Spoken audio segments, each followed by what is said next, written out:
国の海からこんにちは。東雲初里です。皆さん、コロナ禍で何か運動はしてらっしゃるでしょうか？初里はコロナ太りで5キロ太ってしまいました。ダイエットのためにリングフィットとか始めたいなって思ってたんですけど、初里は任天堂スイッチを持ってないんですよね。全部揃えると4万円とかかかっちゃうので、それだったらダンスレボリューションのコントローラーが欲しいなって思いました。初里はですね、実はダンスレボリューションできるんですよ。昔友達に痩せるよって騙されて DDR を始めて足だけムキムキになった時期があるんですけど、足って体の中で一番大きい筋肉らしいので、足に筋肉がつくと脂肪を燃やすのに効率がいい説があるらしいですよ。あと、去年パソコン版の DDR が出たんですよ。なのでね、最近はお家で本格的に DDR が遊べるみたいなんですよ。しかも、プレステ2とかの DDR ってアニメの曲とかが入ってないじゃないですか。PC 版は半券曲も一部遊べるみたいなんです。あとコントローラーなんですけど、昔のふにゃふにゃのコントローラーは持ってるんですけど、ふにゃふにゃのやつってやっぱり微妙じゃないですか。沼でタップダンスしてるようなもんなんですけど、海外だとね、本物みたいなしっかりしたコントローラーが売られてるんですよ。ネットとか見てたら、日本でも輸入代行業者を使って買ってる人もいて、真似して輸入代行業者にお願いして3回くらい買おうとしたんですよ。でも代行って分かったら結構キャンセルされちゃうんですよね。大きいもんだからトラブルが多いのかな。3回も失敗しちゃったので、もう作るしかないって決心しました。まずは、ありものの部材で1枚だけパネルを試作します。フレームを切り出して、鉄板と溶接します。パネルを乗せる容器が完成しました。いい感じですね。次にクッション材を切っていきます。吸音とケチって薄めの板を使ってるので、たわみ防止です。切れましたね。あとは重さセンサーをつないだマイコンを乗せます。上からパネルをかぶせて、ちゃんと動くかな？反応しましたね。これで本格的に作っていって良さそうです。はい、材料を買ってきました。フレームを切り出していきます。パネル1枚のブロックにつき、辺が4つ必要なので、あと32個切らないといけないですね。大変です。切れました。次はパネルですね。見てください、このでっかい鉄板。これは8500円もするので、1リングフィットの価値があることになります。失敗するとリングフィット買った方が良かったことになるので、緊張しますね。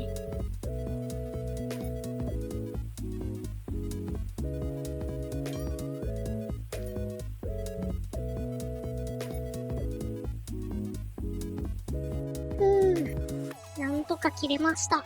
パネルはボタンのブロックでは2枚、ボタンじゃないブロックでは1枚必要なので、あと11枚必要です。間違えて板の上で切っちゃって台が焦げちゃいました。で、このパネルを切り出します。切り出せました。パーツを溶接してブロックを作っていきます。ブロックが8枚できました。いよいよブロックを9枚くっつけて1枚の板にしていきます。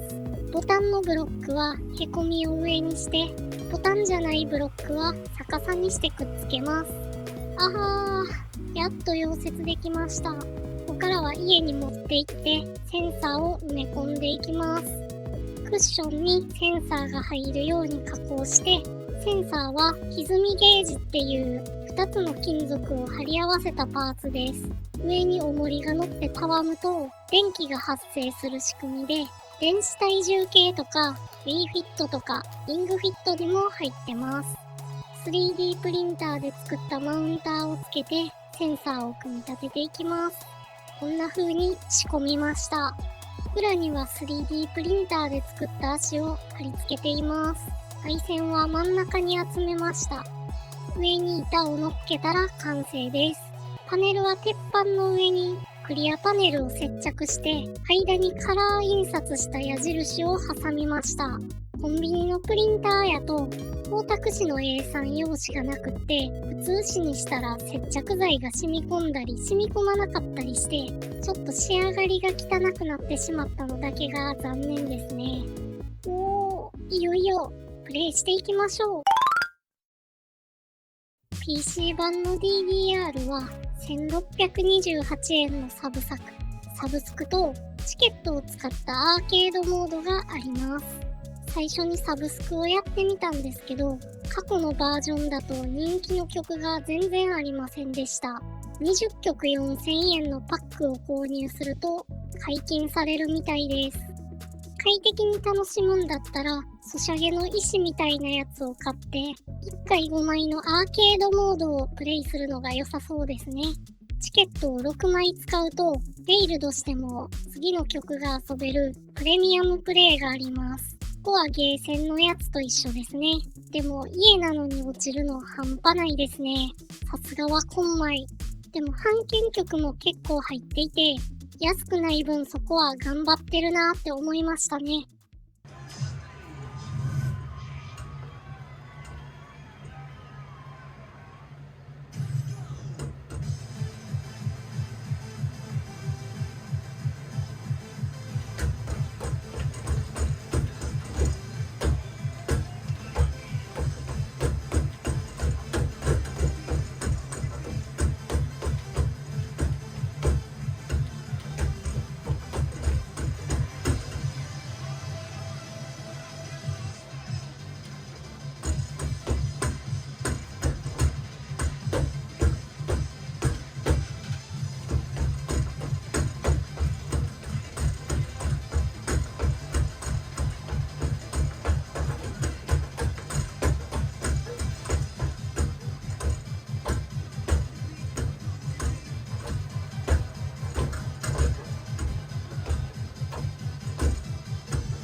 ちょっとボタンの精度が良すぎですね。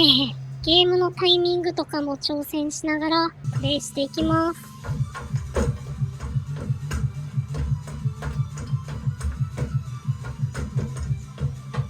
だいぶ調整できてきました。何年もやってなくってだいぶ下手になってたり、すぐ疲れちゃうようになってますね。センサーの付け方とか何キロでオンになるかの設定を調整して、精度より実力が気になる程度には調整できてきました。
レベル10をクリアできました。